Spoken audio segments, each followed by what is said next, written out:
Welcome to the Indie Film Hustle Podcast, episode number 149. With great power, there must also come great responsibility. Stan Lee. Broadcasting from the back alley in Hollywood, it's the Indie Film Hustle Podcast, where we show you how to survive and thrive as an indie filmmaker in the jungles of the film biz. And here's your host, Alex Ferrari. Welcome, my Indie Film Hustlers, to another episode of the Indie Film Hustle Podcast. I am your humble host, Alex Ferrari. Today's show is sponsored by Hollywood Camera Work. If you guys are interested in learning how to direct actors and become an actor's director, Hollywood Camera Work has developed an amazing master course called Directing Actors.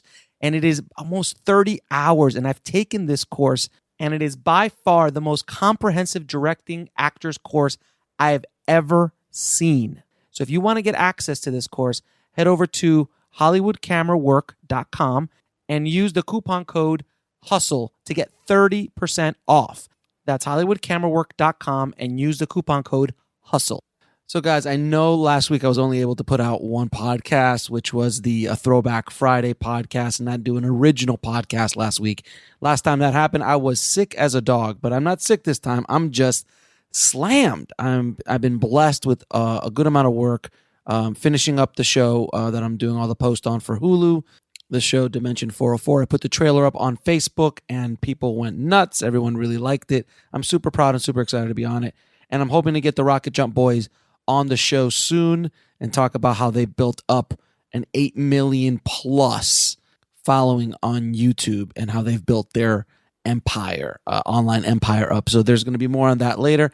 And I'm prepping for a new shoot. A bunch of you guys must have seen the picture of me on a crazy alien set, spaceship set. I'm going to be shooting a new series next week. So definitely check out my social media feeds because I'm going to be doing a lot of images from the set.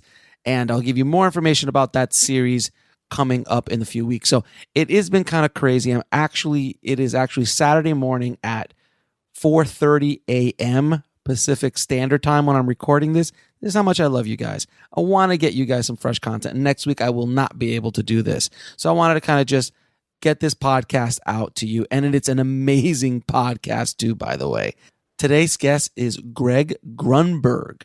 Now, if you've ever seen an actor who keeps popping up in all your favorite TV shows and movies, it's probably Greg. Because, I've been a fan of Greg's for a long, long, long time. And before I even knew who Greg was, I was a fan of Greg. I always loved the characters as he played, and he keeps popping up in all these shows and movies that I've loved over the years.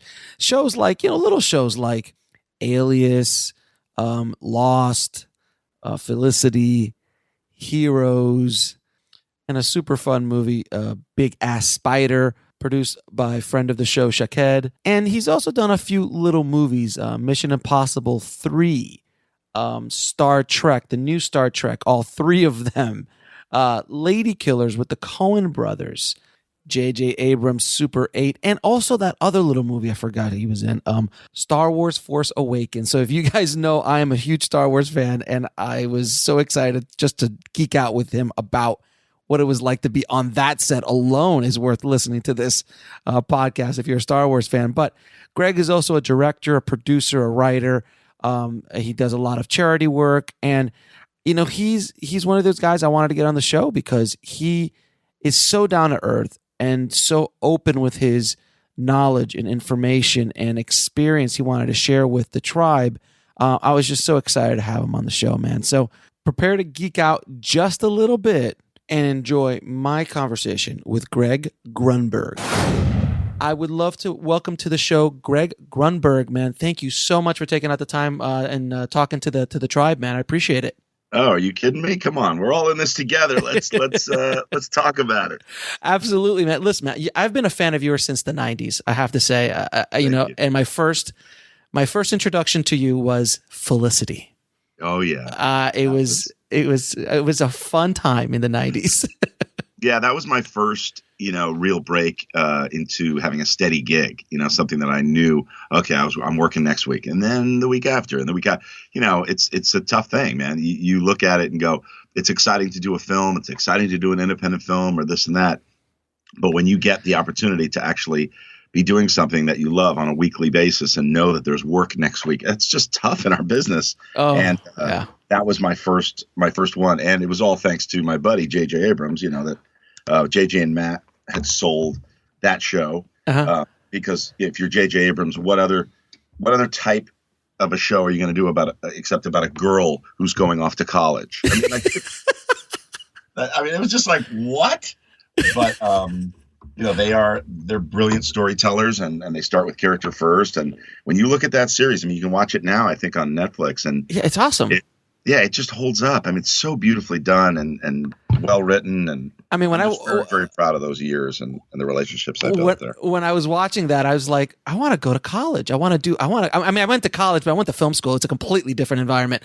But I want to go to like dorms. I never did dorms. I had no idea what that was like. But just that whole experience, and it was such a, we're dating ourselves, but still, it was a fun, time. But that's what I mean by, it really holds up. I still have people come up to me today and they say, oh, it's like watching Felicity. I watch Felicity reruns, or when I watched it back in the day, it was like watching my daughter go to college. Yes. I was going to college, and it was because it was very real. It didn't lean on all the trapping or the trite sort of stories that you would see that are fine, but it's all about the characters and the relationships, and that stuff is evergreen. No, absolutely, and not only Felicity, but then you kept popping up on one of my every favorite TV show growing up. I got lucky. I mean, Felicity, from Felicity, we're shooting the last season of Felicity. I just finished The Hollow Man, which is a movie that I did with Paul Verhoeven and Kevin Bacon. And then JJ was doing Alias, and he said, look, this is the last year of Felicity, but the first year of Alias, I want you to do both, which is literally next to impossible as an actor, because once you're on one network, they won't let you cross over onto, another, unless they own it or whatever, or they give permission. And JJ just went to bat and said, look, I really want him on this. And he's not the number one on the call sheet. So let's make that happen. And sure enough, I was playing, Sean Blumberg and Eric Weiss at the same time. It's crazy. Now, seriously, well, first of all, you are the definition of a working actor. So you're very blessed, because I see you all the time, and I see you working all the time. And I told my wife I was going to have you on the show. She's like, I love him. He's everywhere. In a good way. He's like everywhere. I see him all the time.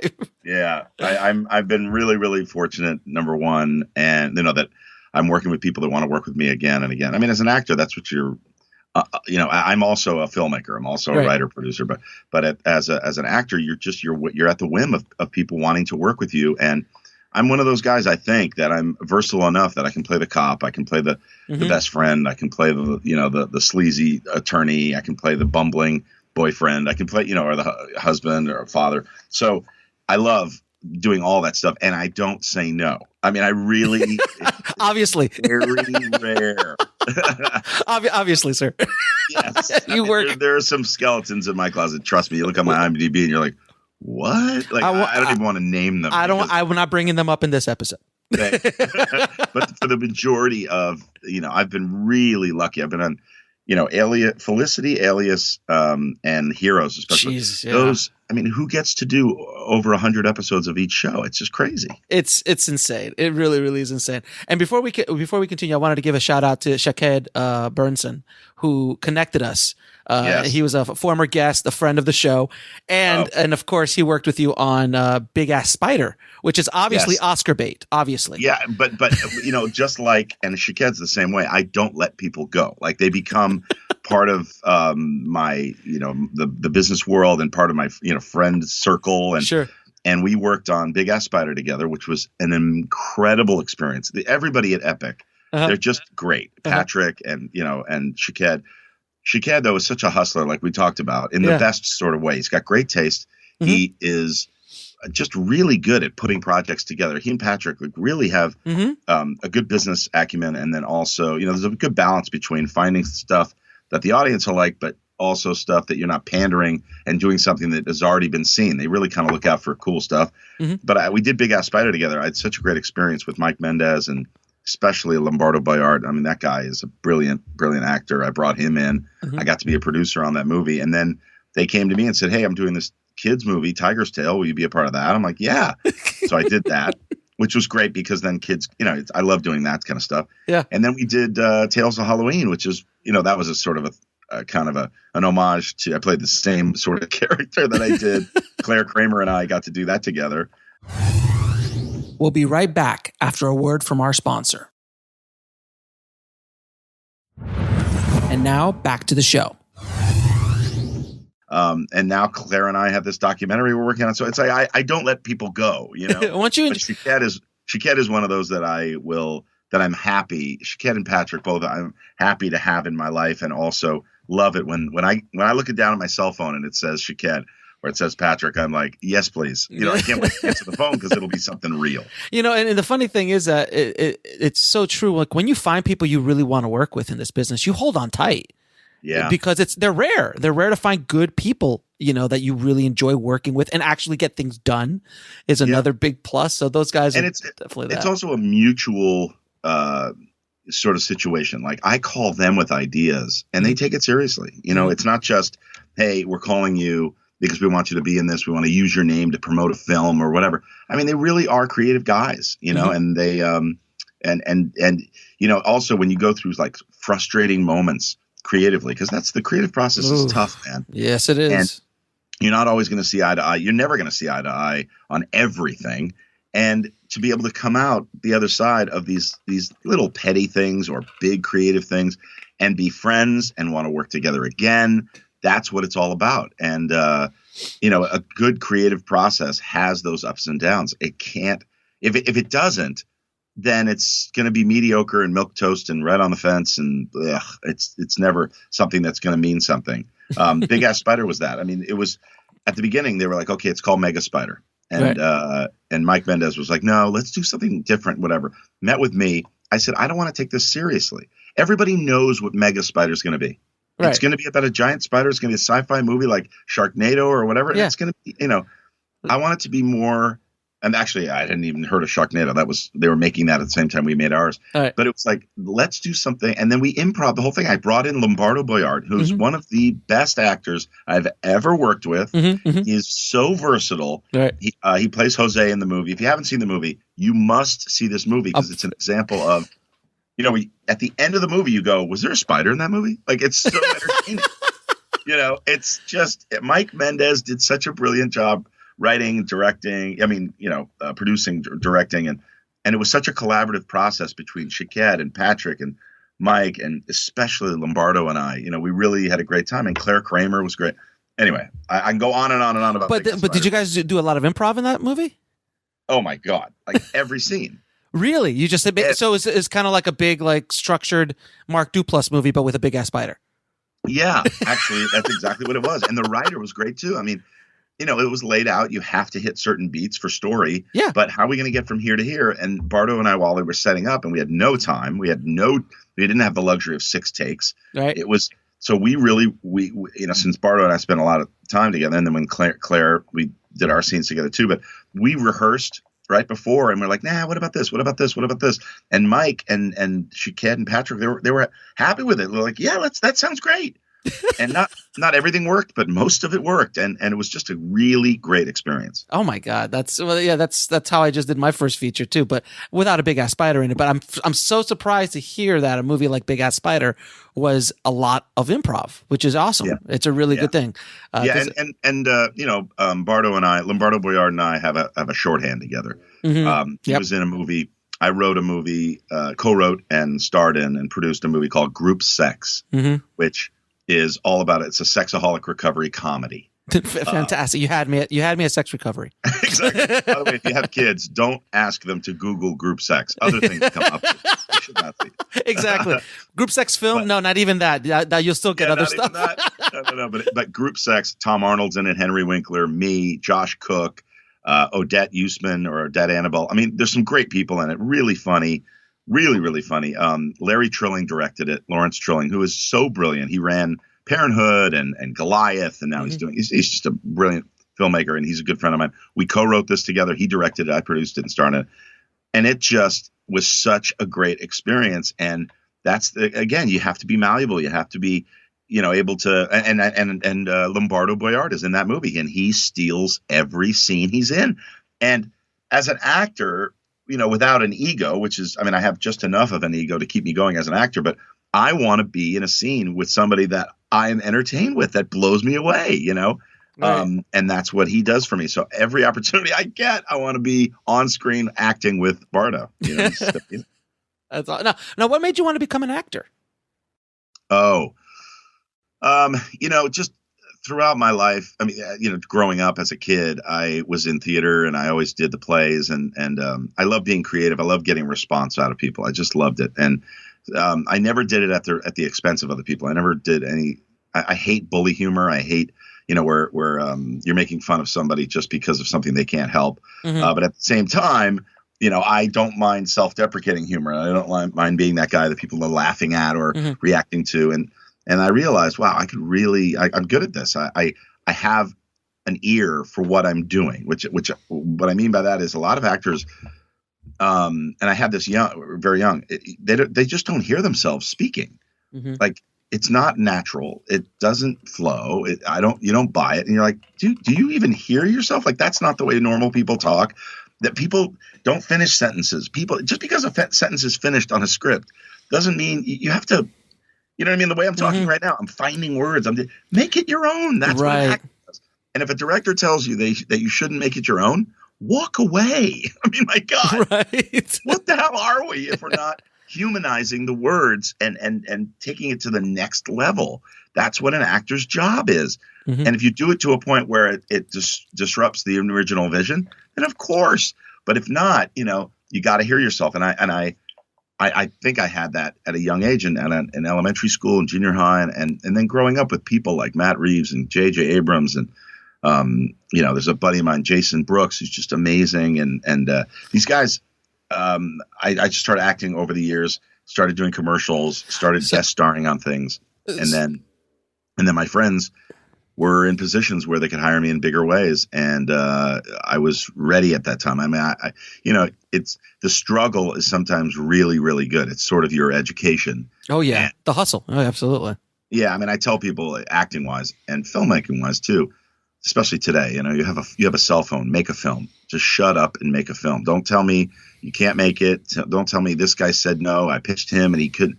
If you want to be a filmmaker, you want to tell a story. Get out your phone and tell a story. And, you know, there's nothing, just do it. And by the way, don't tell somebody you're going to do it. Don't tell somebody what it is. Do it. Because the same, like if I said to you, I have a really great idea for a script. Your response to me, which is what JJ has always done for me, is write it.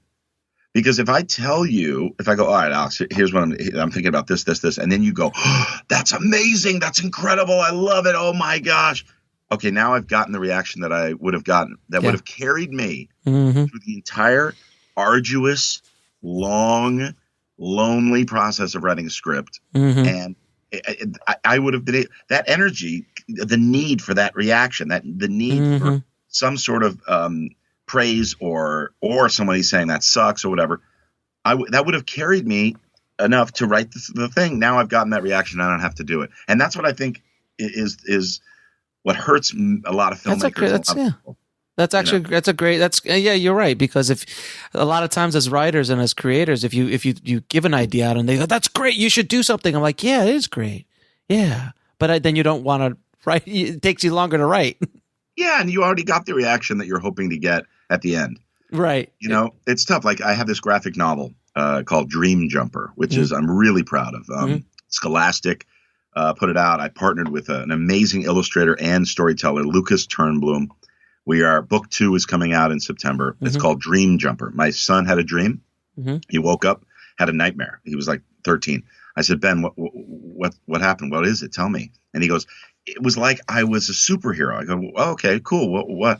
And he says, it wasn't even my dream. I was like a superhero able to jump in and out of my friends' dreams and save them from their worst nightmares. Oh, that's genius. Isn't that genius? Genius. I'm like, you're not going to bed. Stay up. We're going to pay for college. I know, right? Like, I'm like saying, why isn't this $100 million movie? Like, what's going on?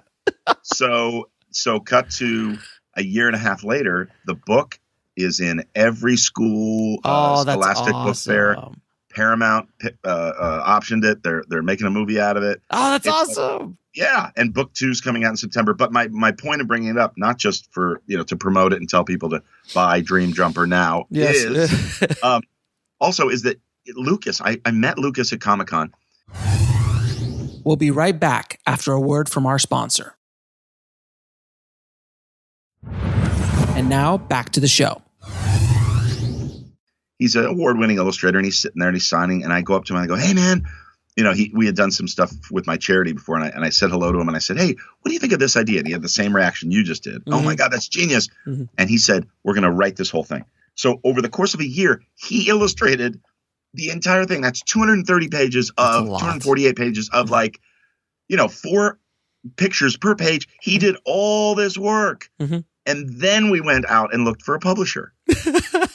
Which is kind of the way, like what you just said, it's kind of the way you should do it, Mm-hmm. It's like, if you're going to do it, I mean, it's hard. It's all on spec. Yep. But we did it, and it paid off. I always feel that even when you do stuff on spec, per se, it's never fruitless, generally speaking. It's either you're going to get, if you go out and make a feature film, even if it stinks, you've made a feature film, you're ahead of the game, and you can show people like, hey, I produced something, and blah, blah, blah. And God knows what connections you can make or what kind of relationships you could build off of that. And that's something I've learned in my term in this little game that we call the film industry. You know what's interesting? It's like you go into a pitch meeting, right? Yeah. Or you're trying to sell a film, or you're trying to get financing. Financing is the number one thing. Of course. You try and get financing for a vision that you have, and you want to make something. Well, the person that you're talking to, whether it's a producer, a network person, a studio person, whatever, a financier, they want to know that someone has taken a chance on you previous. No one wants to be the first. Nobody wants to be the first at the party. Right. So why don't you take a chance on yourself? Nice. Why don't you be the first one? Like, if you take your cell phone out and you shoot something else, and then use iMovie, cut it together, put music to it. You don't even have to, there's no color timing. There's no sweetening of the sound. There's nothing. Yeah. You're just doing what you can do with the technology in your freaking hand. Yes. I'm telling you, suddenly somebody's going to be like, oh, Alex made a film. Well, he's already made a film, so I'm not the first person. Now, you're the one that gave you green light to make that film.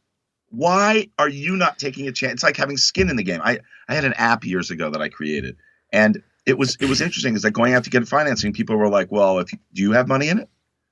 Because if you're not putting money in, if you don't believe in your own product enough to put your own money up, I'm not going to put money up. Right. Makes sense. It's the same thing. And creatively, it's the same thing. If you're taking a chance on yourself, then you're not, then that's, I mean, it's weird to say, hey, I was the first person who gave myself a break to do, you know what I mean? But no, you have to. It's perceived. But that it's, and that's another bigger concept is perception. Perception is very big in this town. It's extremely big in this town. Whether it's the truth or not, the perception is something different. And look, I get hired as a supermodel. Do I look like a supermodel? No, but the perception is exactly that I am ripped, and I'm not. It's called CGI. We'll fix it in post. We'll have another cheeseburger. Exactly. Now you talked a little bit about JJ, man, and you guys grew up together. Yeah, we met when we were 4 or 5 in elementary school. Literally, you literally grew up together. Yeah, he's my oldest friend. He's my closest friend. I say friend. He's a brother. We're like brothers, and you can't, really. People say, "Oh, you're so lucky." He's a filmmaker who wants to hire. I'm like, you know what? All that stuff is icing on the cake. I know that sounds crazy because no, it's but it's true. Yeah, but he's so successful, and yes. A guy like that to be working with over and over again is such a blessing. But forgetting all of it, he's gotten me through, and I've gotten him through, stuff that friends get each other through, and he's been there for me through all the great stuff. He's my close. I love him so much, and I'm lucky to have him in my life. Yeah, and the thing a lot of people from the outside always look into, like, oh my God, you're best friends with J.J. Abrams, but at the end of the day, for you, your perspective is not J.J. Abrams. He's my bud. He's my dude. I've been grown up with him. I've seen stuff that I can never say because we grew up together since we were 4. I mean, that's what. Yeah, and I would. Yeah, exactly. But that's your buddy. Yes. I mean, it shows the the paths cross on set when, we're shooting Star Wars, both of us are like, what the hell are we doing? We're gonna get into Star Wars. Yeah, but crazy, like, first of all, Alias, Mission Impossible, Sure. Felicity, like all this crazy, amazing stuff. It's insane. And there's nothing better than being and working. I mean, I use the term I'm using. You can't see, but my hands. I'm doing the quotes because it's not work when I'm working with JJ. Right. It's not work anyway. But anyway, and I do a take, and then he walks up to me, and he whispers in my ear. He's like, "Okay, that was the worst thing in the world. Let's just go again." I mean, that's like that's the best. What's better than that? That's awesome. Yeah, I mean, we just have a blast together, and again, I'm just so lucky to be working. Period. Let alone on projects like that, and then you put on top of it all, the most important thing is that I'm with my best friend. Forget about it. Yeah, I mean, life doesn't get better as far as a professional relationship is concerned. Right. No, it really doesn't. Now, with all that, you've had a lot of success in your career, but I'm sure there must have been a point or two in your career that things were a little bit rougher. And have you ever thought of walking away from the business when it just got too tough, or those tough parts? How did you overcome them? Yeah, it is really, really tough. And it mainly at the beginning of my career, I've been very, very, I'm knocking, you hear me knocking wood? I do. I've been very, very lucky and I hope that I do a good job. I must be doing something right. But at the same time, yeah, you're always looking for your next job. There's a term, I forgot who quoted this, but it's like, you want an actor to complain, give him a job. That's it's just so true. And the same as with the director or producer or whatever. And so the toughest parts, I think, were really early in my career because I didn't want my career to dictate my life. So I met the most incredible woman in the entire world, my wife, Elizabeth. And you go, okay, well, my career's not where it is. I mean, I had no job, no car, no money, no credit cards, no nothing, no hope not hope, but no prospects in the future. I didn't. Sure. I'm not going to tell my landlord, "Hey, I had a good audition today." I mean, that doesn't mean, And she said, "Oh, this is a win. I'm going to hook on to this guy." Yeah, I mean, we have a piece of art. Exactly. I was like, "What were you thinking?" And that's where she loved you. We have this piece of art that I made in our house. It's from a quote from Willy Wonka, which is my favorite movie. Mm-hmm. And the quote is, "Hold on tight. I'm not exactly sure what's going to happen." They're in the elevator. And he tells Charlie to push that button. Up until now, I've pushed every button except for that one, Charlie. And then he pushes it and he goes, "Hold on tight. I'm not exactly sure what's going to happen." And that's exactly what happened at the beginning of our relationship. Is I said, I have no idea how this is going to. But we love each other and we're going to make it work. And so at the beginning of my career, it was going to commercial auditions and hoping that the commercial runs and hoping that you get residuals. Mm-hmm. And at the meantime, I had a frozen yogurt business. I was a telemarketer. I was a waiter. I was a busboy. I did everything I could possibly do. And I'm a hustler. I'm not never going to let my family down. And, and so the stakes just become higher and higher. As you go throughout life and you want more, or, you just want to be able to do fun things, all of that comes with, risks and responsibilities. And I'm balancing between, I know some actors that like, they'll make some money on something and then that's it. That's it. Like they hunker down and they go, that's it. I'm a bit of a risk taker and, I'm frugal and I save what I can, but I've got 3 beautiful boys and charity is extremely important to me with my oldest son has epilepsy. And so we do everything for the epilepsy community. And so I've got a lot of my time is devoted to the Epilepsy Foundation of America and my foundation, talkaboutit.org. And so it's like, you got to balance everything. I've got some people say, how do you do it all? It's like, well, I enjoy every moment, man. I'm having a great time. The funny 2 things. My mother actually works for the Epilepsy Foundation in South Florida. Wow. Yeah. So she's worked with him for probably 3, 4, 5 years, 6 years, something like that. So I've heard a lot about epilepsy and all that stuff from my mom and what she goes through. And it's a challenge just having that foundation work because there's a lot of donations and things like that. And also stigma. There's a huge stigma attached to epilepsy. And that's what, if people go to talkaboutit.org, you'll see I've got every celebrity on there. I'm going to Orlando tomorrow to speak in front of the Synovian is this amazing pharmaceutical company. And they are sponsoring the telethon. I do a telethon every year. Mm-hmm. And this year's the second annual. So it's the second time. But we did last year, we raised over $250,000. That's awesome. 8 hours straight, and you'll see like your favorite musicians and actors and magicians and I mean, everything you can imagine. Plus, great doctors talking about what's new in the pipeline and everything. So epilepsy is very misunderstood. There's this huge stigma attached to it that unfortunately we need to forget about and find a cure and let people know that they're not alone. And that's what my message is. I'm doing, if I could plug for a second, I'm doing this amazing auction. We'll be right back after a word from our sponsor. And now back to the show. And I have these guitars, the Gibson guitars. Gibson gave me these guitars. I have the most incredible people finger paint, hand paint, and sign. And the money's going to go to epilepsy. It's awesome. From like Lisa Kudrow to Maroon 5 to Courtney Love and Francis Cobain, Brian Johnson from AC/DC, just a Howard Stern. Amazing guitars. If anybody's interested, you go to Proxybid, PROXIBID, proxybid.com/Hollywood auction. Well, we'll put all that in the show notes too. You definitely give me all the links to all that stuff. We'll put it all in the show notes to make sure everybody could to go there. And also the second thing is my wife was very similar to your wife. I was broke, very little prospects, living in South Florida, which is not the mecca of the film industry by any stretch of the imagination. Yeah, exactly. And I said, well, what made you think this was a good investment? Right. And she's like, I don't know. I guess, I'm like, because you're playing the really long game. Right, exactly. Because this is a really long game you're playing. And she's like, I know, it'll pay off. I have faith. It'll pay off eventually. That is so funny. I know. You know what? They take the biggest gamble. And by the way, vice versa. It's not just I'm hitching a ride to this person. I hitched a ride to my wife, man. Amen. I got so lucky. And thankfully, we've got 3 beautiful boys. And, obviously with Dream Jumper, I'm taking advantage of my boys' creativity in the best way. So. And it's amazing what a good woman can do. Yep. To schmucks like us. Yeah, exactly. That's so true.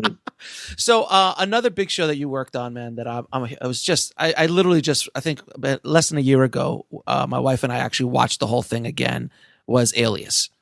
Oh, yeah. That was kind of like a revolutionary show at the time.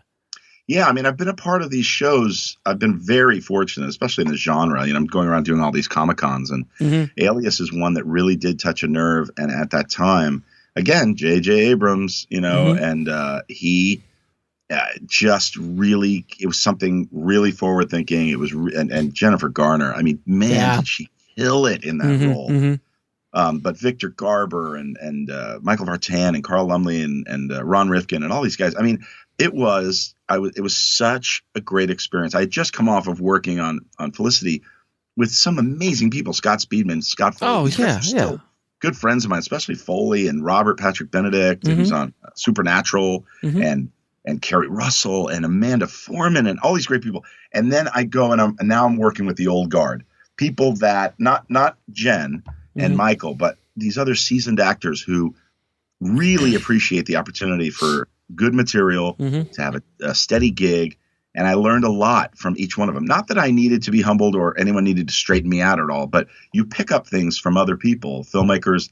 Ken Olin ran that show. He was amazing. But it was like, I just realized it's all from the top down, man. You work with great people and great product comes from it. And JJ sets a tone that is just second to none. That show was feature quality every single week. It was. That's basically what got him Mission Impossible, if I'm not mistaken, right? Yes. Yeah, Tom Cruise sat down and watched like the first 2 seasons. He's like, okay, this guy can do it. That's exactly right. He went to bat. He went to bat to break in as a feature filmmaker on that level. Do the next Mission Impossible. You need a guy like Tom Cruise to step up and say, no, he can do it. He's doing this on a weekly basis with a budget that is 1/100th of what we're about to give him, so right. Trust him. And sure enough, that's what they did. And I had a little role in Mission Impossible, but Tom Cruise, by the way, just so I can say it, please, such a pro. He's so much fun to work with. He is such a great guy. And I know him, but he treats everybody with such respect and such love. And he's just so good, man. That's another guy that I would love to work with. Any opportunity I get, I'll do craft service on a movie that he does. He's just great. He's so great. I mean, I've heard that from a lot of pros in the business too, because they say he's just. But I mean, when you're Tom Cruise, I mean, you've worked at the highest level since basically when you were in your 20s. Yeah. And at the highest level with the best directors in the business. And you could just, I mean, how can you not be amazing at a certain point? You're like, Jesus. Yeah, but there's also ego. Yeah, and stuff like that. Yeah, but he's the biggest star in the world outside of, some of these other guys. But you kind of go, wait a minute.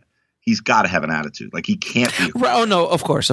Yeah. And he does. He's just that guy. He's so great. Tom Hanks, same thing, and I've been so fortunate to work with some of the most amazing people. Yeah, you worked with Tom Hanks on Lady Killer, right? Yeah, Lady Killers. I didn't get to work with him on camera together, but he was at the table read and at the premiere and everything. And I worked with, J.K. Simmons and some incredible people, the Coen brothers. I mean, which was my next question. How is it being on a Coen brothers set? It's so much fun. It's so much fun. You have two directors, which is can be, I've seen in other experiences, confusing. And I direct commercials and TV stuff with my business partner, Brad Savage. There are times when I'm like, all right, Brad, why don't you take this? Because you don't want to give two people giving notes to an actor is really tough. No, it's rough. Yeah. Yeah. So like get your notes together real quick and then have, send one of you out to talk to the actors. And I mean, they do it so seamlessly. They're so great. They so trust the actors. They'll give you a note and then you interpret that note and make it your own. I mean, just, give them what they want, but they don't say it like this. I mean, it's like, obviously that's a directing 101, but they're so good, man. Oh, that was a dream. It must have been a dream to work. I mean, you have worked with a hell of your resume is pretty insane. It's insane. By the way, Albert Brooks. I did The Muse. I mean, I have tiny roles. I love The Muse. I love that movie. I played the hotel security guard. Yes, you did. Albert's in the hallway, and Sharon Stone and Albert Brooks, and I'm in that. What am I doing there? And I had a blast. And Albert Brooks, again, I only had one day on that movie. Genius. Learned so much from an idol of mine. I love that guy. I mean, one of my favorites of his is Defending Your Life. Defending Your Life is absolute. How about Real Life? Yeah, which one's Real Life? Is that? Oh, hello! I love turning you on to something. What Real Life? Hold on, I'm writing it down as we speak. Yes, Real Life. Charles Grodin stars in that. It is. Oh no! Wait a minute. Epic. Hold on. Is it the Real Life? Is that the one? Charles Grodin stars in. Who else is in that? It's one of Albert Brooks' first movies. Oh, it's first. Okay, it's not one of the later ones. Okay. It's incredible. Okay. It's where it's back like basically it's the birth of reality TV. He plays a documentary filmmaker who goes to Arizona and he's gonna watch and film this family with these helmet cameras. It's unbelievably hilarious. Oh my God, that sounds. Well, I mean, I'm a huge fan of Albert Brooks. I mean, you'll love this movie. Genius. He's a genius. This is one of his best. Defending Your Life is maybe a perfect film. I love Defending Your Life. And if guys are listening, if you haven't seen Defending Your Life, it's with Meryl Streep and Albert Brooks, and it's about what happens when you die, and you have to kind of defend your life in court to either move on to heaven or get sent back down and relive another life. Basically. Rip Torn. Oh, Rip Torn is amazing. It's so brilliant. Oh, the movie is so good. It's so good. It's so good. Like, even like, I'm not going to spoil this, but he in this sort of purgatory not purgatory, but in this way station place, where you don't know if you're going to go forward or not. Like everything is the best it can be, and you can. And he's like, "Oh my God!" Yeah. Like, it's the best. Like every bite is better than the next. Like, everything's like, yeah, whatever restaurant you go into, it's just everything tastes. He's like, how does it taste? He's like, it's the best you've ever had. Like, really? Like so everything he tastes, he's like, oh my God, can I take? And he takes like 10 pies back to his room in his hotel room. But so brilliant. The other thing about that movie is, I watched that movie and then I'm not kind of angry. I'm so jealous after the end. I'm like, He's so brilliant. I mean, they do a thing. Remember the Past Lives Pavilion? You read my mind. I was going to bring that up. That is so brilliant. So brilliant. You go into a little like peep show kind of booth. Yeah. And you watch, like watching a movie, you're watching scenes from past lives. You're watching yourself as a, like, remember he was like he was an eaten savage in Africa somewhere back in the day. And while Meryl Streep's like, Lancelot. Yeah, exactly. And she kills it. I mean, she kills it in anything. She could read a telephone book and she's amazing. Oh, but she was also so just pure and beautiful and wonderful and sweet. And it's so good. It's such a good movie. So guys, we'll be right back after a word from our sponsor. And now back to the show. Defending Your Life. It's streaming somewhere. It's streaming so far homework. Big Ass Spider. Yes. Defending Your Life. Real Life. Lady Killers. Group Sex. Yes. And Real Life. And then the little movie called Star Wars. Whatever. But we're gonna get to that in a second. Don't worry, because I'll tell you all about my Star Wars in a minute. But we'll get to that in a second. Trust me. I gotta hold the audience off a little bit. Yeah. Because I'm sure they're excited to hear about it. But I want to talk. So I have a couple other more in like Oprah style questions for you. Okay. So as an actor, do you prefer television or feature films?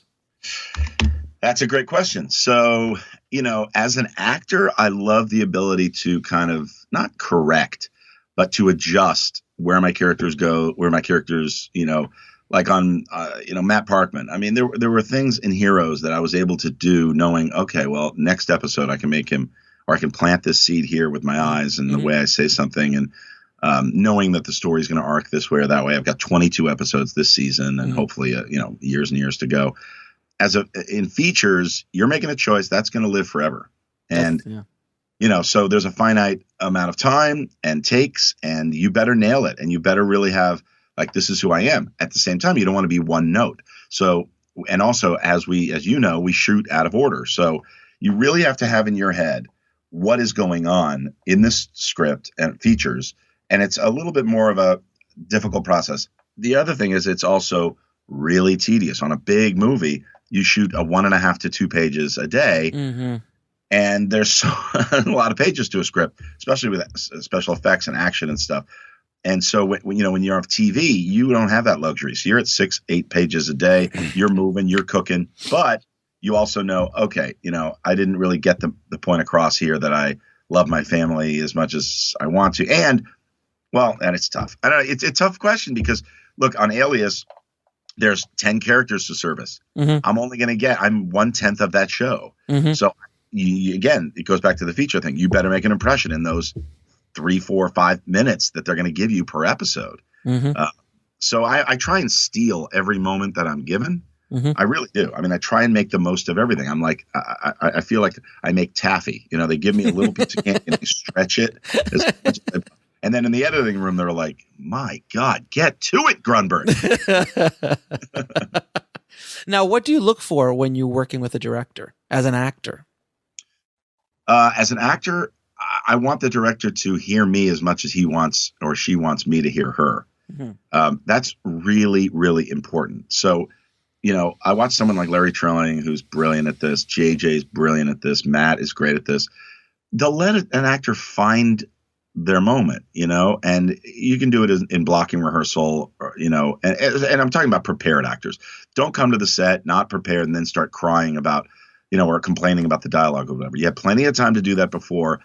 Do your homework and then call the director on the phone. I want a director who, by the way, is also open to hearing my interpretation and doesn't just have a singular vision. This is the way I see it. This is the way it's got to be done. And that's it. No, like I really want a director who is open to the collaborative thing and know this is who you hired, man. Let's have fun together. 99.9% of the time, I'm going to give you what's on the page. I mean, that's my job. But at the same time, I want to be able to bring some surprises to it. And don't over talk. Like if you come up to me, I mean, these are like the minutia, but if you give me a note, I want to be able to go, hey, Alex, I got it. And walk away. Let me show you that I got it. If I say got it and you go, because I do another thing and I'm like, okay, cool. And then you go, because this character, I'm like, oh my God, shut the F up and let me do my job. Because by the way, I have dialogue in my head. Now I'm thinking and I'm interpreting, hey, maybe I can hit this harder. I can make this more, and also give me a reading. Like I'm one of those actors where I'm like, tell me, don't dictate how I should do it, but we don't have time for egos. We don't have time to mess around. If you have a good idea, come up and go, when you think, like, go up on this, like, get a little emotional here. Like maybe, let's cut to the chase and let's go right away. Don't take too much time between takes. I also love, when I hear a director go, okay, still rolling back to the top. Let's keep going. Like, because when you cut, the DP, bless him, he's like, oh, the light gotta move that light. Could have been better, and let me adjust this light. And so actually, by the way, great impression of a DP. Thank you. Yeah. They all speak with Eastern German accents. Yes, always, whether they are or not. Exactly. They're all called Vilmos. Right. They embody. They're like the Nazi that is on set going, I will have a better idea. I need 20 minutes. And you're like, I need which is an hour. Yes. And then you're sitting there going, son of a bitch. And then you've forgotten what note you were told. And, right. it's a balance, but it comes with experience. It goes back to your initial question of like, how did you know and how do you get better? And it's just with experience. It's experience. If you're starting out and you're a filmmaker right now, shoot the shitty version of what you want to do on your cell phone now. Shoot it again. Shoot something else. My son is Taekwondo, black belt. He wants to get into stunt coordinating and everything. And he's just shooting a ton of really bad fight scenes with his karate buddies because then you're ready when a director goes, hey, I have a bar fight I need help with. You're like, sure. I've already shot three bad versions of it. Now I'll give you the good version, So let me ask you a question, because I'm sure you've met a couple stunt guys in your day. Oh, yeah. So is it? I want the audience to understand this about stunt people. First of all, they're all a little tweaked in the best way possible. Yes, they all are. I've never met a stunt person who's not. And they're all in a great way, but they're all a little tweaked. And anytime I've ever asked them to do something, I'll go, hey, you see that building over there? Okay, I want you to jump off maybe the 10th floor. Like, can I jump off the top? I want to jump off the top. Can I jump off the top? Can I jump off the top, please? Right. Am I wrong? Every single one. I've never heard a stunt guy go, that's a little high for me. Can we? Oh no. I mean, the best. Yeah, it's so true. It's like, but that's what drives them. They want to make my stunt guys. They want to make me look. Mark Riccardi wants me to look as good as I can possibly look. I mean, that's his job is to. So someone goes, dude, how did you do that? Tom Williams. I've got these two stunt guys, and it's like it depends on my weight and what I have to do. So if I'm driving a car doing this, I'll call this guy or that guy. And these guys are also stunt coordinators and they're filmmakers in their own right. And the biggest and best one that I've ever worked with is Simon Rhee. Simon and his brother Philip, they did Best of the Best years ago. Best of the Best, Eric Roberts. Yeah, Eric Roberts. So Simon starred in that movie with Philip, and I just did it's a karate movie, kids karate movie. But these guys are pros. Simon was Jackie Chan's stunt double on a bunch of things, and I brought him in on Group Sex. I brought him in a bunch of things.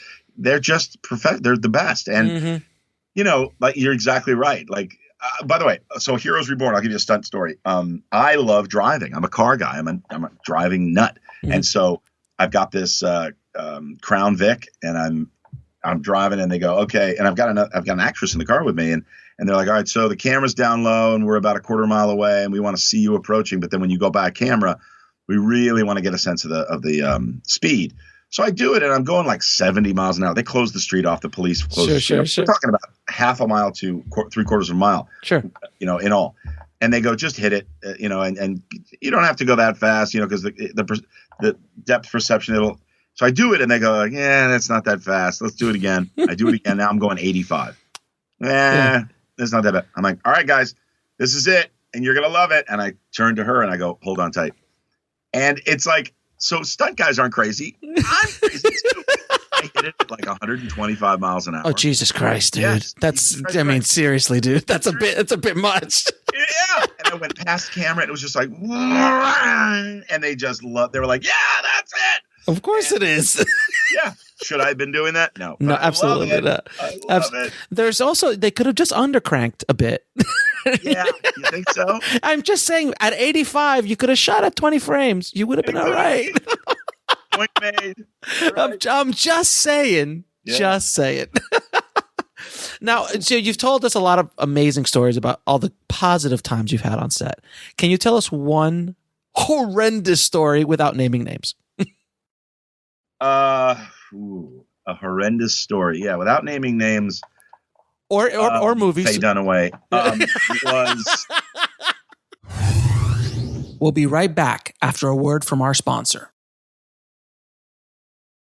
And now back to the show.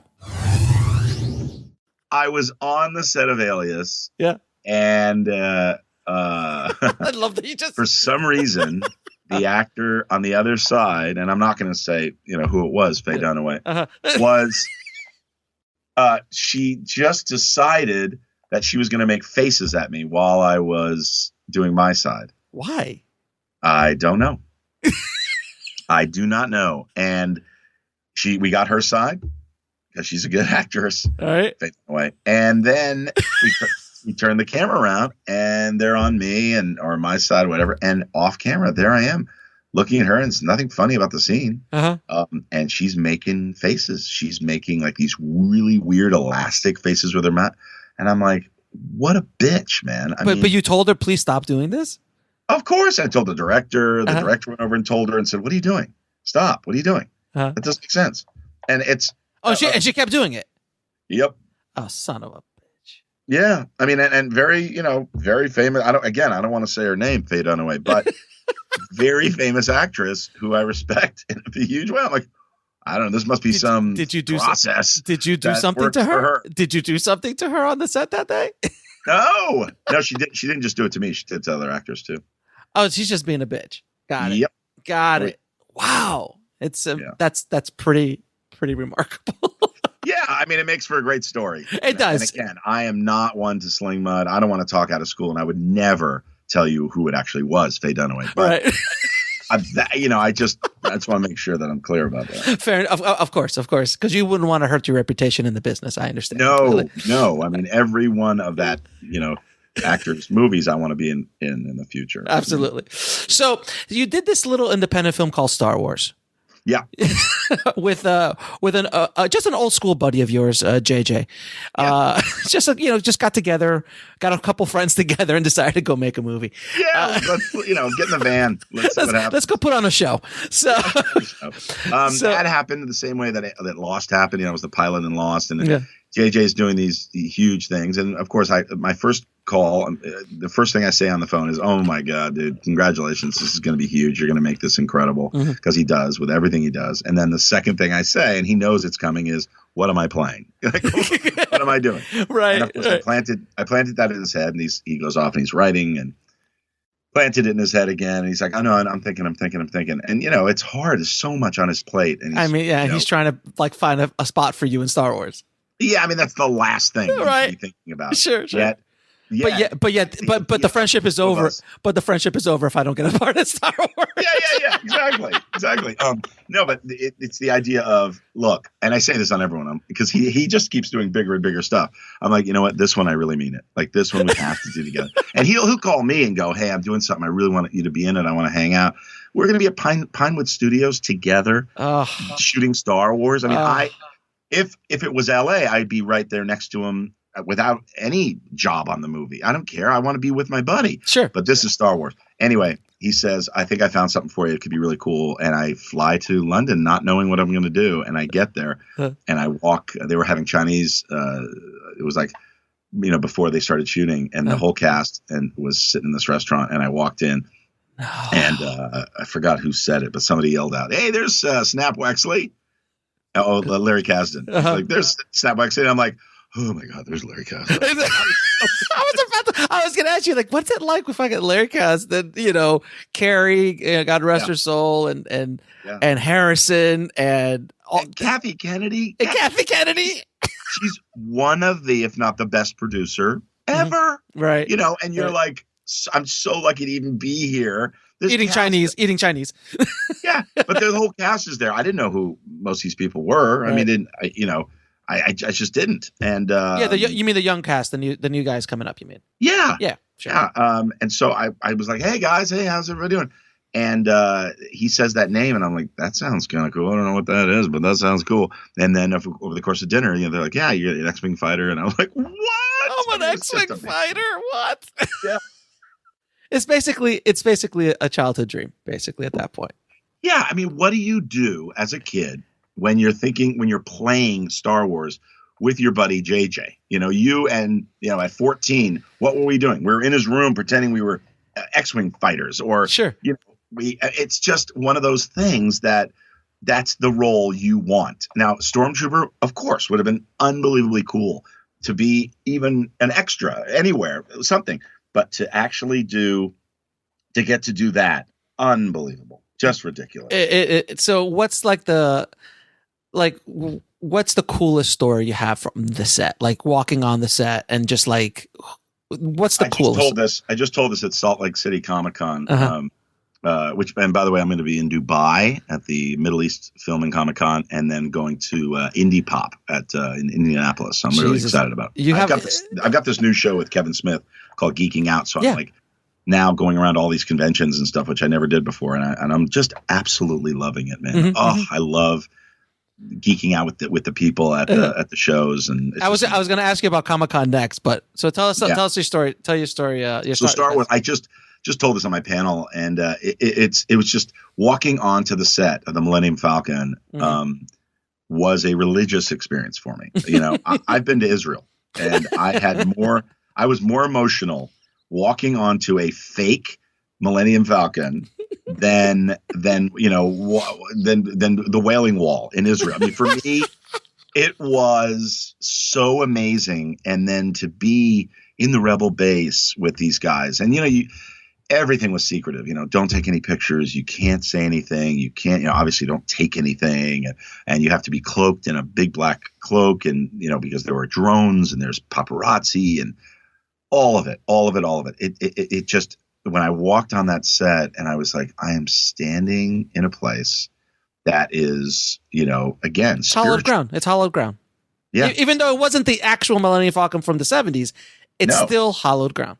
Yeah, and it's a replica, and it's they remade it, and they remade it perfectly, and then getting up 2 stories up and being locked into my X-Wing, and it's basically like riding a bull. I'm on a jib. I'm on a gimbal, and there's a guy down below with a joystick, and he's going up and down and all over, and I've got to say my line. It's just, the whole experience was incredible. But walking on the set for the first time, and walking around and, sneaking photos with my cell phone that it wasn't supposed to be in my hand, right. Those were moments I'll never forget that.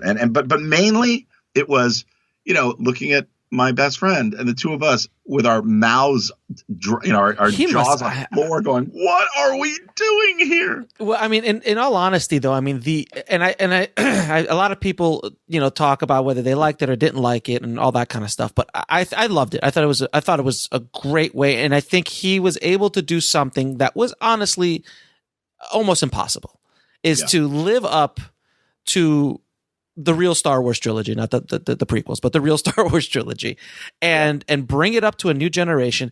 The immense amount of pressure. Basically, he's launching an entire new era in Star Wars for 20 odd years coming. They already have him laid out 15 years ahead. So the pressure on him. I mean, did he ever talk to you? I mean, I have to believe he must have had some stress. I mean, God, dude. Yes. But guys like that, guys like Spielberg, guys like JJ, guys, they just, I don't know, they just don't show it. I mean, I talk about this all the time, how it's just like he's so prepared, and it starts from the top down. The best directors I've worked with, and JJ is absolutely at the very top in my mind. It's number one of the people I've worked with.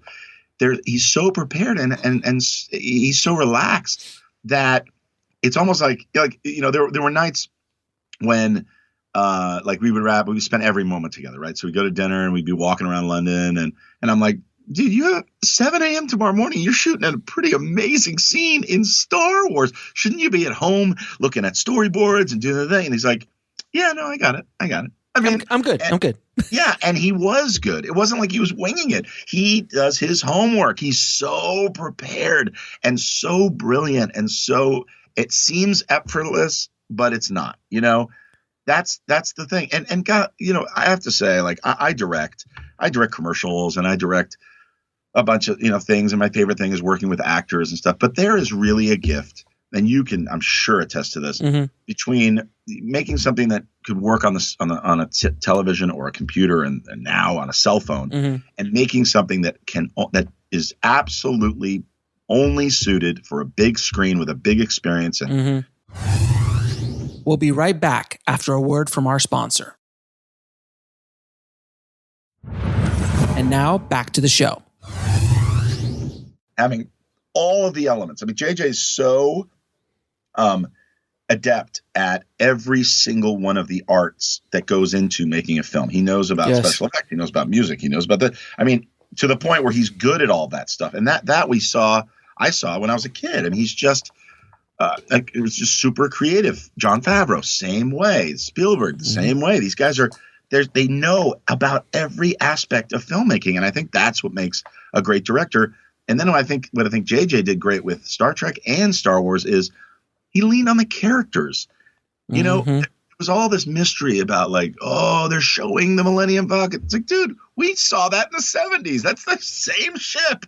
Right. The exterior shot, there was like sneak shots of that, sneaky shots of this and that. I'm like, what is everybody getting so excited about? Yeah, that's a new version. They just remade that thing. But the characters, and he's so good at keeping secrets and yes, satisfying us in such a great way with the relationships and staying true to what made this the most success. I mean, George Lucas is maybe the most brilliant guy we've ever had in entertainment. I mean, it's a family film. It is. And those are themes that resonate with I think all audiences. Yeah, George definitely tapped into something without question. And you were saying that JJ likes to learn or knows a lot about every aspect of the business. I have a funny Star Wars Force Awakens story. My buddy was a VFX artist at Bad Robot, and JJ was walking the halls, and he saw him working on a very hard shot, and JJ just came in and sat down and talked to him for like 3 hours, watched him and asked him 1,000 questions about what he was doing, because he just wanted to know. And he's like, yeah, I'm learning Nuke. For everybody out there who doesn't know what Nuke is, it's like the industry standard, like visual effects comping program. And he's like, yeah, I'm learning Nuke on the side. Like, you don't learn Nuke on the side, but that's what JJ was doing. Believe me, I know what you're talking about, because my son works at Bad Robot. Jake works at Bad Robot, and I'm like, and that had came up. I don't know anything about Nuke, and suddenly Jake was like, "Yeah, I got to get this program Nuke. I got to learn it." And sure enough, there's Jake at home working on it, whatever. But JJ's the same way. He's just that guy, and he's talented enough to do it. They say, like, I play the drums in my band, right? I have a band for a charity. I play the drums, I act, I write, but I'm not a master of any of those things. I'm trying to get better and better and better at acting. Like, I know my limits. JJ is one of those guys that taps into all that stuff, and he masters all of it. He's just that talented. He would absolutely, if he heard me say that, roll his eyes and go, "Oh, come on, shut up," because he's a humble guy. He doesn't want to hear that. But that's really, and he's not alone. I mean, all of the guys like that. Matt Reeves, oh my God, is Matt talented? He's so brilliant. These guys are those. That's what they do. James Gray, oh my God, Larry, Fong, who's an incredible DP. I grew up with all these guys, and they're amazing. Brian Burke is such an incredible producer. Like, he produced Star Wars and all these movies with JJ, and Brian and I produced Matt Reeves' student film at USC when he was, his master's thesis film. But Brian is such a brilliant filmmaker. He's more like a Joel Silver type guy who's so incredible at putting the pieces together. He's so actually he's smarter than Joel. I think he's like Joel's amazing. I worked with Joel Silver for years. Brian, though, like Joel, they're so smart. They know about film history. They know about all this stuff, and they're just they're brilliant. Now, you said you like going around to Comic-Cons, and I'm gonna say basically you've had your free ticket to Comic-Con now. It's for a while. Because you're on if you're on one show, if you're a big character on one show, you can make a career of just running around doing autograph signings at Comic-Cons. But you have just a few on your resume, just a couple that because I don't know where I saw you. I think the reason I wanted to reach out to you is I saw on Shaked's Facebook. He's like, "Hey, hanging out with the big ass Spider crew," and I'm like, "Oh, he knows Greg. I love to talk to Greg." And there was I think there was an ad somewhere for you being at a Comic-Con, and it had you from Star Wars, you on Star Trek, you on Heroes, like pictures of you. I'm like, son of this guy, you're good. Yeah. You're good. If everything else falls away, you could do Comic-Cons for the rest of your life. Exactly. Comfortably. Look, I have thanks to JJ, I have this headshot that people love, and we always sell out of it when I'm at a Comic-Con. And it's a picture of me in Star Wars. And I'm looking straight ahead at this screen, and on the screen is me in, as Commander Finnegan from Star Trek, looking back at Snap Wexley. So I have these two characters looking at each other, and in the middle it says, "You have to trek before you war." Oh, done. So no, done. That's basically geek orgasm right there. Exactly. That's basically geek orgasm like crazy. And I am one of those guys. I mean, people say, Simon Pegg and you and Simon. And I'm like, yeah. I mean, Simon's had bigger roles in both those movies. That guy is one of my favorite actors ever. Simon's awesome. And I love him, and he's a writer and everything. But he even said to me, he's like, "No, I got to say, mate, I'm in prosthetics. I got mask on." That's true. He was. And I'm like, "Oh, dude, I'm one of the only." Deep Roy too. I saw him on the carpet, and I was like, "Dude, we're in." He's like, "Yeah, I'm all covered up. You're you in both those things." You got a little bit more street cred on Star Wars because you actually showed your face. That's right. And I have more dialogue than Mark Hamill. I'm just saying. I'm just throwing it out there. Saying. Yeah, I just worked on a project with Mark. He was on this show I'm doing with Hulu, and I didn't get to work with him, but I've heard the directors were telling me that he's just amazing. He's amazing to be on set and stuff. He's So wait, are we? How are we on time? Because we're recording voiceover for the documentary that I'm about to tell you about. Yeah. So tell me about your documentary, and then I just have 3 questions I ask everybody, and then I'll let you go, sir. Okay, awesome. The documentary I'm really excited about. Claire Kramer, and Bianca, and the amazing people. Mm-hmm. Claire came to me and said, "There's this guy. His name is Andre. Mm-hmm. He is amazing. He had a major terrible accident in his life. He lost his legs. He was in Prague, fell down into the subway on the tracks and almost died. And they had to remove his legs. And since then, he has done nothing but cycle with his hands. He does you have to see it. It's incredible. And there's a race across America that it's for 12 days. And bicyclists try to do it in 12 days. That means you're riding for 14 hours, sleeping for an hour and a half, getting back on the bike for 14 hours. And you do that for 12 days. How do you do that? How is that physically possible? I know. Try doing it without legs. Oh, Jesus. So that's what Andre's doing. He didn't qualify 3 years in a row, and he qualified this year. And his sister, Bianca, came to me with Claire Kramer and said, "Will you and Brad Savage, your producing partner, will you produce this movie? A documentary. Let's follow his journey. Let's get some Winnebagos. Let's follow him across the country as he's doing this, as he's racing across America." So in June, we're doing it, and a Kickstarter campaign starts soon. Mm-hmm. I urge people, follow this, support this. The trailer will be out soon. It's going to be out in theaters. Our Kickstarter trailer is going to be out in many, many theaters, thanks to Screen Vision, as well as on Kickstarter, but it's called Joyrider. Mm-hmm. And if you go to follow us, go to Joyriderdoc, JOYRIDERDOC.com. Or follow us on Twitter at Joyriderdoc.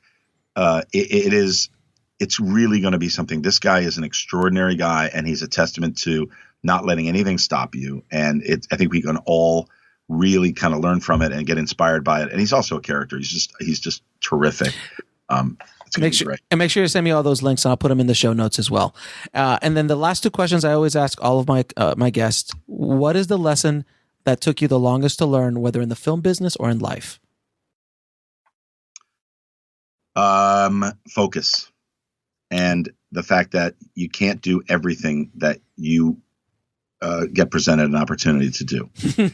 Tell me about it. Because it's really interesting. And I'm sure you know this too, and it doesn't matter what level of success you get to.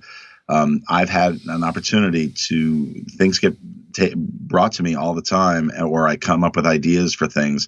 And it's taken my best friend JJ to show me, just keep it focused. We'll be right back after a word from our sponsor. And now back to the show. Keep it focused. Make sure that it's entertainment driven or it's charity driven. Mm-hmm. And as long as there's some form of entertainment in it, and that's what I'm doing now. Mm-hmm. But I get opportunities for businesses. I mean, I'm an entrepreneurial guy. I love technology. I love business. I had an app. I mean, my app was a mobile coupon app. Dude, what the hell am I doing? Yeah, what are you doing that? Doing that. That's so out of my brand. You can use all these terms, whatever you want, but focus. Right. And if that means you have to let somebody else make $10 million on a night, fine. You don't have to be a part of everything. Find passion in what you do and focus on what you're good at. And you'll be more successful and you'll enjoy your life more if you focus. And 3 of your favorite films of all time? Chitty Chitty Bang Bang. Mm-hmm. Awesome. Willy Wonka. Yep. Chocolate Factory. And Rocky. Such a great movie. It's such a great movie. I mean, people are expecting, I'm sure, Star Wars. These are, for me to, and by the way, that might change if you ask me again right now. I might include the first Star Wars, but it's like I mean, look, movies I can't stop watching. If The Untouchables is on, I have to watch the whole thing. Sure, of course. I don't know. It's one of those movies. Yeah, Defending Your Life. Again, these are movies that, I mean, you started this. It's insane. I love movies so much, and or Big Ass Spider. Obviously, Big Ass Spider. And your new show with Kevin Smith, Geeked Out. When is that going to be, and where is it going to be? So Geeking Out, we did 10 episodes on AMC. Mm-hmm. And we're working on the second season right now. Don't know if it's going to live on AMC or somewhere else, but we're very excited about doing a second season. And it's such a joy being able to hang with Kevin Smith. I mean, I love that guy so much. And it's almost like we feel like we've been friends forever. He's just an absolute love. He's like brilliant and geeky and hilarious and everything you expect, but he's also just a good human being. I love him. Awesome, man. Greg, thank you so much for taking out the time, man. I really appreciate it. I had a ball. Oh, me too. Thank you so much. And thank you to everybody who's listening. And thanks for supporting everything I've done. Hopefully I'll see you at the cons. I told you, man, Greg is awesome. I had such a great time talking to Greg and geeking out with him, man. And if you guys ever get to go to a Comic-Con and he's there, you guys got to go meet him, man. He's awesome. So I will put all the links we talked about in the show notes at indiefilmhustle.com/149. And don't forget to check out all of Indie Film Hustle's Facebook, Twitter, Instagram feeds, because there are going to be some awesome images from the set of the shoot that I'm doing this week. So definitely check it out. As always, keep that hustle going. Keep that dream alive, and I'll talk to you soon.